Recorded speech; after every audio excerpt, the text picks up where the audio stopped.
Salut à tous, bienvenue dans cette nouvelle vidéo. On va évoquer l'actualité du Paris Saint-Germain de ce vendredi, 48 heures avant la réception de Lorient au Parc des Princes. Le Paris Saint-Germain a 8 points d'avance avec un calendrier très facile. Ça devrait quand même le faire pour le titre de champion. Nono est avec nous. Salut Nono. Salut Sacha. Alors Nono, quand tu écoutes un petit peu la conférence de presse de Christophe Galtier, tu as l'impression que le gars n'a plus vraiment rien à perdre, qu'il sait qu'il va être viré. Et il ose carrément critiquer ses joueurs. Il revient sur le match d'Angers et la victoire 2-1 au forceps. Il nous dit « Le lendemain d'Angers, je leur ai dit qu'on ne pouvait pas jouer qu'une mi-temps. Pas qu'une question d'envie, mais aussi de jouer vers l'avant, casser les lignes. La seconde période, après avoir fait la différence, on s'attendait à autre chose, à un autre visage vers l'avant. On a fait du pouce-ballon, sans casser les lignes, sans faire d'efforts. Il faut une notion de plaisir et ça doit être encore plus fort quand vous avez la main mise sur le match. Sur un plan personnel, les joueurs ont un objectif de stats, de palmarès. Je pense à Kylian et à Léo, mais ils doivent être alimentés. Contre Angers, on a très peu joué vers l'avant. Pourquoi dire ça maintenant et pas contre le Bayern ou contre Marseille ou contre Monaco ou pendant des mois où ça a été catastrophique? Pourquoi le dire maintenant comme si t'avais été déjà viré quoi? Tout simplement, il essaye de sauver sa peau, mais malheureusement pour lui, c'est trop tard.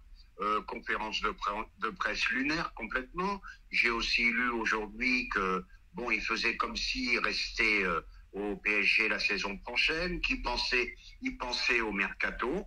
Là, je crois vraiment que Galtier a un espoir démesuré.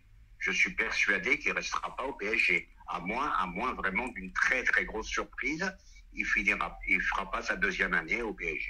Après, Laurent Blanc faisait pareil, Emery faisait pareil, Tuchel faisait pareil, Pochettino faisait pareil. Ils savaient qu'ils étaient proches de la sortie, mais ils continuaient à parler du mercato prochain comme s'ils allaient en être l'entraîneur. Donc ça ne me surprend pas, très clairement. Bah oui, c'est ça. Ils essayent tout simplement, comme je t'ai dit, de sauver leur peau. Galtier, c'est un cadeau du Père Noël, parce que jamais dans sa tête, il aurait pensé entraîner un gros club comme le PSG, quoi qu'on en pense. Malgré tout, c'est un gros club. Donc, il aimerait bien faire une deuxième saison, mais je pense que le costume est trop grand pour lui. Alors, d'après plusieurs médias, Nono, Paris aurait à disposition pour cet été, si jamais il y a quelques ventes, bien sûr, et que quelques joueurs s'en vont, comme Sergio Ramos, comme Lionel Messi, ou comme peut-être d'autres joueurs à fort salaire, comme Icardi, comme Wijnaldum, etc., qui devraient quand même partir cet été. Paris pourrait avoir à sa disposition une enveloppe de 225 millions d'euros. Le Paris Saint-Germain se prépare à un été mouvementé dans le sens des départs comme des arrivées. Et on vise apparemment encore une fois des cibles très onéreuses. Ça sent la carotte encore une fois, Nono. Le Paris Saint-Germain est attendu au tournant, comme tous les ans. Luis Campos encore plus. Arrivé l'été dernier dans la capitale, le Portugais devrait apporter son carnet d'adresses, son expérience et ses compétences en ce qui concerne le mercato. Ses compétences et son expérience qu'on n'a pas vu l'été dernier ni cet hiver. Mais le conseiller football n'a pas vraiment réussi ses 2 premiers marchés des transferts à Paris. Il n'a pas réussi à mettre la main sur les joueurs promis comme Bernardo Silva ou Robert Lewandowski. Et c'est lui qui a choisi de placer Christophe Galtier sur le banc du Paris Saint-Germain. Donc c'est un zéro pointé pour Monsieur Campos. Ça aurait été Leonardo qui aurait fait ça. Il n'aurait même pas eu le temps de mettre ses valises. Pourquoi Campos est protégé, on ne sait pas réellement. Peut-être qu'il n'y a pas mieux à l'heure actuelle pour Paris. Bref. Malgré tout, il bénéficie encore de la confiance de sa direction qui sera très attentive à sa gestion du mercato d'été 2023. Si plusieurs départs sont vivement espérés, l'écurie parisienne veut aussi se renforcer afin d'être compétitive sur tous les tableaux, notamment toujours en Ligue des Champions, un rêve un petit peu utopique. Des pointures ont été approchées ces dernières semaines pour le poste de numéro 9, à l'image de Victor Osimhen, Harry Kane, Randal Kolo Muani, Marcus Thuram en fin de contrat et Romelu Lukaku. Bon, ça on le savait déjà. Mais Paris devrait chasser en priorité en Ligue 1 cet été. Ce sont des pistes très onéreuses qu'on a parlé là. Pour la plupart, il y a aussi beaucoup de concurrence.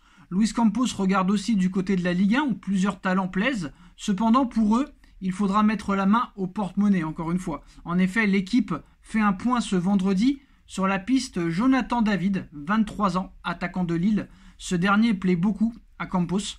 Deuxième meilleur buteur de Ligue 1 cette saison actuellement derrière Kylian Mbappé. Le joueur du LOSC a plusieurs cadors européens à ses trousses. Le Bayern, Tottenham, United et Chelsea sont sur le coup.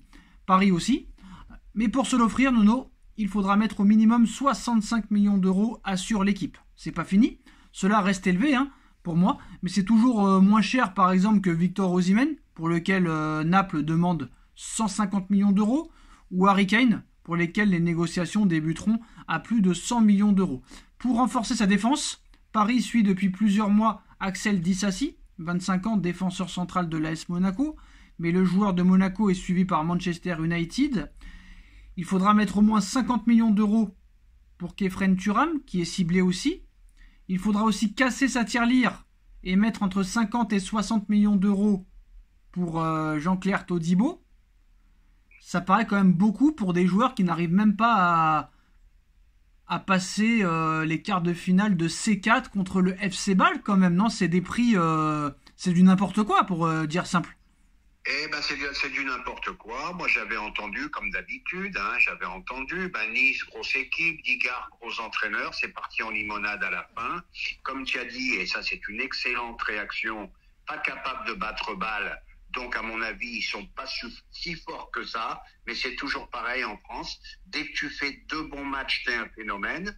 Maintenant, on va en revenir à Campos. Campos, je vais te dire pourquoi il est protégé. Parce que c'est grâce à Campos que Mbappé est resté. Des liens très très forts, Campos-Mbappé. Tout simplement. Voilà. Quant au reste, la masse salariale va baisser, comme tu as dit. Si Messi s'en va, Ramos s'en va, Wijnaldum s'en va aussi, Icardi s'en va aussi. Donc ça va vraiment soulager la masse salariale. Là, ils auront vraiment les moyens de recruter. On va encore dire la phrase qui plaît pas à tout le monde. Là, je pense que ça va vraiment être, une année décisive. Ouais, mais moi, tous les ans, on me dit j'espère que ça va être une année décisive. Mais j'ai l'impression quand même, Nono, que ces dirigeants-là, ces propriétaires-là, ce président-là, continuent encore une fois, comme les supporters, les footix, continuent de se voiler la face, non? Parce que l'ère de domination, l'ère de domination du Qatar et du PSG, sur l'Europe, déjà, c'est fini. C'était un favori au titre, on va dire, entre guillemets, de la Ligue des Champions depuis 2017. Mais 5 ans après... si Paris fait un quart de finale, c'est un grand exploit. Donc je pense qu'ils continuent à se voiler la face et que toutes ces solutions-là ne sont pas les bonnes. Et surtout, on apprend aussi, Nono, aujourd'hui, que la recrue la plus proche de signer serait le Turc Arda Güler. On en parle depuis cet après-midi. Tous les médias en parlent, l'équipe, la Gazzetta dello Sport. Le PSG souhaite recruter Arda Güler du Fenerbahçe. Les négociations sont en cours pour recruter le jeune joueur de Fenerbahçe de 18 ans. Il évolue au poste de milieu offensif. Il a déjà plus de 40 matchs avec Fenerbahçe chez les pros et a déjà fait ses débuts avec la sélection turque, Nono, un joueur de 18 ans. Moi honnêtement, sur les pistes du PSG, je ne sais plus quoi penser parce que tous les joueurs qu'on cite sont très bons dans leur club. Ils arrivent au PSG. Moi je veux te dire la vérité, Nono, après tu diras ce que t'en penses. Moi, peu importe qui tu recrutes, honnêtement, ce n'est plus ça le problème. Que tu recrutes des mauvais, des moyens ou des très très bons joueurs, ce n'est plus ça le problème. S'il n'y a pas la structure, s'il n'y a pas l'autorité et s'il n'y a pas la compétence, pour moi, ils feront de la merde au Paris Saint-Germain. Et c'est ça le réel problème, c'est la compétence, la structure, l'organigramme, l'autorité, la gestion. Il n'y en a pas au Paris Saint-Germain. Donc tu peux recruter qui tu veux. Pour moi, ça ne changera rien, Nono. Es-tu d'accord avec ça ? Je suis d'accord, et carrément, tu me l'as enlevé de la bouche, c'est ce que j'allais dire, j'allais partir là-dessus. Les transferts, c'est plus suffisant. Voilà, il faut une autorité, une direction, quand ça va pas, qui tape le poing sur la table. Voilà, je te rejoins totalement. Par contre, là, je vais te dire honnêtement, le jeune Turc, je le connais pas, 18 ans, mais tu me dis milieu offensif, et ça m'énerve. Milieu offensif, on n'a pas besoin. On n'a pas besoin d'un milieu offensif. On a besoin on a besoin de travailleurs, de guerriers. Et on repart encore avec des milieux offensifs et tout. Et je vois pas ce que ce jeune peut apporter. Passer de Fenerbahçe au PSG, 18 ans, très peu de matchs. Point d'interrogation. Non, mais le problème, de toute façon, c'est que Harry Kane, Osimhen arrivent, ou que même des autres joueurs arrivent, même si Kevin De Bruyne, Mahrez, Silva, Vinicius, Rodrigo arriveraient, s'il n'y a pas d'autorité, s'il n'y a pas de gestion, s'il n'y a pas d'organigramme, s'il n'y a pas de compétences, ces joueurs-là ne feront rien au Paris Saint-Germain. Tant que le Paris Saint-Germain ne voudra pas ressembler à Manchester City, au Real Madrid ou à des clubs de ce niveau-là, ça ne marchera pas. C'est pour ça que moi je n'y crois pas. Et pour moi, peu importe, Nono, les recrues qui arriveront cet été, pour moi, rien ne changera, parce que rien ne changera, c'est tout. Parce qu'ils ne veulent pas que ça change. Ils ont une... je suis obligé de te rejoindre. Non, mais non, ils ont une idée fixe, ils croient que c'est la bonne, alors que ça fait 10 ans, 11 ans que ce n'est pas la bonne. Donc voilà, vous supporters, continuez à vous voiler la face, les médias continuez à vous voiler la face, et les dirigeants continuez à vous voiler la face. L'année prochaine, tu seras champion si tu as de la chance.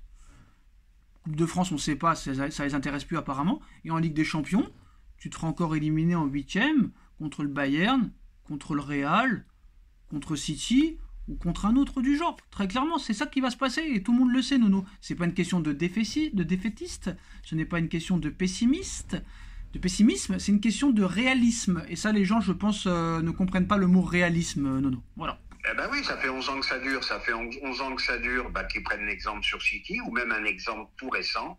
Newcastle aussi, ils sont très très riches, ça travaille beaucoup mieux. On n'entend pas le bordel à Newcastle comme on l'entend à Paris. Et les millions, ils valsent aussi là-bas. Voilà, le jour qu'il y aura une autorité, on saura taper du poing sur la table, une autorité, on laisse l'entraîneur travailler, on laisse l'entraîneur mettre les stars sur le banc quand ils sont pas bons. Quand tout ça arrivera, là on pourra reparler. Voilà, c'est pour ça que pour moi, malgré le mauvais jeu, Nono, moi je trouve ce qu'il fait avec l'AS Roma, ce n'est pas si mal que ça cette année. Je trouve, avec l'équipe qu'il a, je trouve que c'est pas inintéressant. Et vu l'autorité, inintéressant. Pour moi, c'est pas inintéressant. Je vais finir par penser que c'est peut-être l'homme qu'il faudrait. Regardez la Roma cette année, avec l'effectif qu'ils ont, être 3e de Serie A, encore qualifié en Europa League, je crois. Et c'est des gros scores avec lesquels ils gagnent. 3e, c'est pas si mal que ça. Pour finir très rapidement, Nono, les joueurs qui sont cités, tu me dis très clairement, j'en veux pas. D'accord? Oui, non. D'accord? D'accord. Ok. Alors entre Osimhen, Harry Kane, Kolo Muani, Marcus Thuram, Lukaku, lequel tu choisis? Harry Kane. Ok. Marcus Thuram gratuit, tu prends quand même en doublure ou non, pas du tout? Je prends. Parce qu'il est gratuit, hein. Voilà.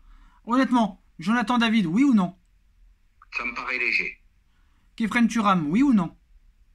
À voir. Axel Disasi, oui ou non? On a besoin d'un défenseur central, il a l'air bon, oui. Jean-Claire Todibo, oui ou non? Non. Voilà, donc on est assez d'accord là-dessus. Donc on connaît le football. Voilà les postos, c'est la fin de cette vidéo. Dites-nous en commentaire ce que vous en pensez. On like, on partage, on commente, on s'abonne. N'hésitez pas à bombarder la barre de like.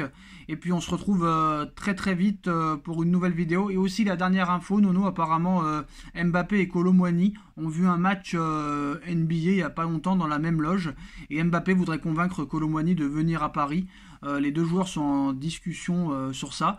Est-ce que tu penses que malgré que Paris voudrait Harry Kane à tout prix et que ce serait le choix idéal, rien que pour Mbappé, il pourrait aller plus sur Kolo Muani que sur Harry Kane? C'est possible, mais Kolo Muani, ça me déplaît pas. Je préfère Harry Kane quand même, je suis désolé. Mais je préfère Harry Kane, bien sûr. Pour moi, c'est vraiment le complément idéal de Mbappé. Faut pas oublier, Nono, quand même que Kolo Muani n'a aucune référence en Europe. Certes, il a fait une finale de Coupe du Monde, mais bon, il est rentré à la fin. Il aurait même pu marquer, mais voilà. Il a une année avec Francfort, on ne peut pas juger de ça. Harry Kane, quand même, amène beaucoup plus de garanties au haut niveau que Kolo Muani. Tout à fait. Voilà.